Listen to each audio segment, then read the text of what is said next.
बिस्मिल्लाहिर्रहमानिर्रहीम। आज फिर हम इमरान खान साहब से मिलने हाई कोर्ट के हुक्म, जेल कवानीन और जेल मैनुअल के मुताबिक उनको अटक जेल मिलने गए, मगर जेल हकाम की तरफ से मुकम्मल तौर पर इनकार किया गया। हमने बाकायदा तौर पर जेल हकाम को एक एप्लीकेशन दी जिसमें मेरे समेत 6 वकला के नाम शामिल थे। हमने उनको बताया कि इमरान खान साहब के 200 के करीब केसेस हैं, उन केसेस में हकाइक जो हैं वो अलग-अलग हैं, उनमें अलग-अलग हमने हदायत लेनी है। तो इमरान खान साहब से सारी लीगल टीम का मिलना बहुत ज़रूरी है, लेकिन जेल हकाम की तरफ से मुकम्मल इनकार किया गया और बाद में ये कहा गया कि सिर्फ हम एक वकील को मुलाकात करवा सकते हैं। जिसके बाद हमारा जो है कंसेंसस, क्योंकि वो बजिद थे कि हमने एक ही वकील को से मुलाकात करवानी है इमरान खान साहब की, तो हमने उमैर नियाजी साहब को अपॉइंट किया। कंसेंसस हमारा हुआ कि वो जाके हमारे बिहाफ पे इमरान खान साहब से मुलाकात करने जाएं। उमैर नियाजी साहब से तकरीबन 1 घंटा इमरान खान साहब की मुलाकात रही और उसमें जो उन्होंने हमें बाहर आके हकाइक बताए और जो बातें बताई वो मैं आपसे शेयर करता हूँ। इमरान खान साहब की शेव जो है वो बड़ी हुई थी, क्योंकि हमने जो शेविंग सामान जेल हकाम को भेजा वो अभी तक उनकी तरफ से इमरान खान साहब को मुहैया नहीं किया गया।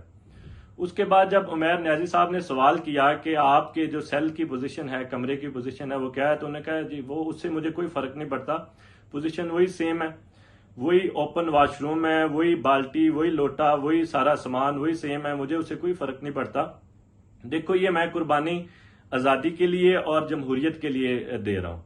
मुझे अगर इस कुर्बानी के लिए, इस आज़ादी के लिए, इस जमहूरियत के लिए 1000 साल भी इस सेल में रहना पड़े तो मैं तैयार हूँ। आपने कौम को मेरा पैगाम देना है कि आपने घबराना नहीं है। उसके बाद जब हमने उनको बताया कि इलेक्शन कमीशन किस तरह कार्रवाइयां पीटीआई के खिलाफ कर रहा है और किस तरह ये बातें हो रही हैं कि बल्ले का निशान बैलेट पेपर से खत्म कर दिया जाएगा, और इलेक्शन कमीशन के केसेस का बताया, तो उन्होंने कहा देखो इलेक्शन जब भी हो पीटीआई जीतेगी।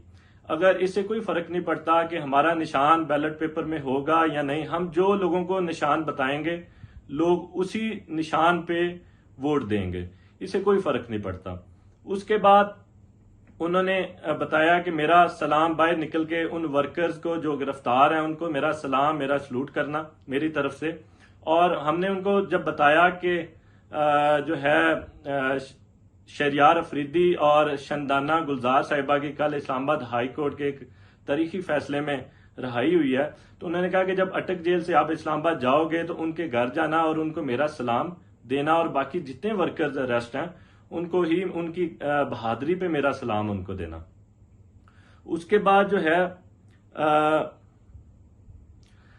इमरान खान साहब को जब साइफर मामले में, क्योंकि साइफर की टीम कल जेल इमरान खान साहब के पास इन्वेस्टिगेशन करने गई हुई थी, तो उनको बताया गया कि 9 मई के वाकयात में कैसे उनकी जमानतें जो हैं मुस्तरद कर दी गई हैं और अदम पैरवी की बिना पे, अदम पैरवी की बेसिस पे आपकी जमानत जो है वो डिसमिस कर दी गई हैं। और इस बाबत हमने सुप्रीम कोर्ट ऑफ पाकिस्तान में भी जो है पटिशन दायर कर दिया है। तो उन्होंने कहा देखो आप इस बात का मुतालबा करो कि साइफर और 9 मई के वाकयात पे एक जुडिशियल कमीशन बनाया जाए।